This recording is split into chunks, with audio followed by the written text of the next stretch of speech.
యావత్ ప్రపంచంలోనే అగ్రమగామి దేశంగా మన దేశాన్ని తీర్చిదిద్దేటువంటి మూర్తి నరేంద్ర మోదీ గారికి స్వాగతం పలుకుతూ ఇప్పుడు ప్రత్యేకంగా వారికి సన్మాన కార్యక్రమం. It gives us great pleasure to welcome the Honorable Prime Minister, and I now request our Chief Minister Sri Nara Chandrababu Naidu garu to felicitate the Honorable Prime Minister.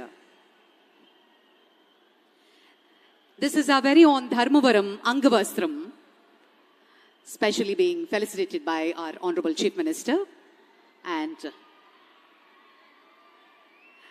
intricately designed Amaravati themed Prime Minister portrait memento.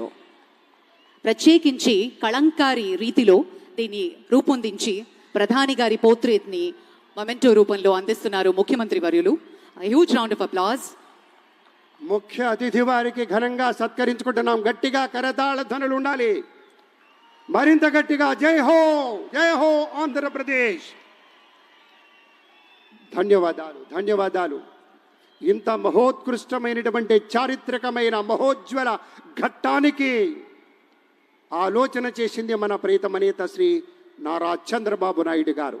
ఒకే ఒక 3 అక్షరాల నమ్మకంతో అమరావతి అనే 5 అక్షరాల పంచాక్షరిని నమ్ముకున్నారు. కాబట్టే రైతు సోదరులు ఇచ్చినటువంటి ఒక ఊతంతో దాన్నే ఊపిరిగా, దాన్నే శ్వాసగా మలుచుకొని రాష్ట్రం కోసం, రాష్ట్ర ప్రజల కోసం, నూతన రాజధాని నిర్మాణం కోసం యావత్ ప్రపంచంలోనే 5 అగ్రగామి రాజధానులుంటే అందులో ఒకటి మన అమరావతి పట్టణంగా తీర్చిదిద్దాలనే సంకల్పంతో ఇల్లు తిరిగినట్టుగా దేశం దేశం తిరిగి ఎన్నెన్నో ఆలోచనలు చేసి ఎంతమందినో సంప్రదించి ఇవాళ సాక్షాత్తు మన ప్రధాని నరేంద్ర మోదీ గారిని తీసుకొచ్చి ఇవాళ శంకుస్థాపన చేస్తున్నారంటే ఒకే ఒక్క యోధుడి వల్ల సాధ్యమైంది.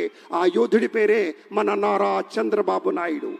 అందరూ ఆలోచిస్తారు, అందరూ అనుకుంటారు నా ప్రజలు, నా దేశం, నా ఇల్లు, నా వాకిలి అని. కానీ ఒకే ఒక్కడు నా రాష్ట్రం అనుకుంటారు. కాబట్టే నా రాష్ట్రం అనుకుంటారు కాబట్టే ఆయన నారా చంద్రబాబు నాయుడు అనేటువంటి మాట కూడా మీతో మనవి చేసుకుంటూ ధన్యవాదాలు పెద్దలారా. చంద్రబాబు నాయుడు గారి యొక్క సూచనల మేరకు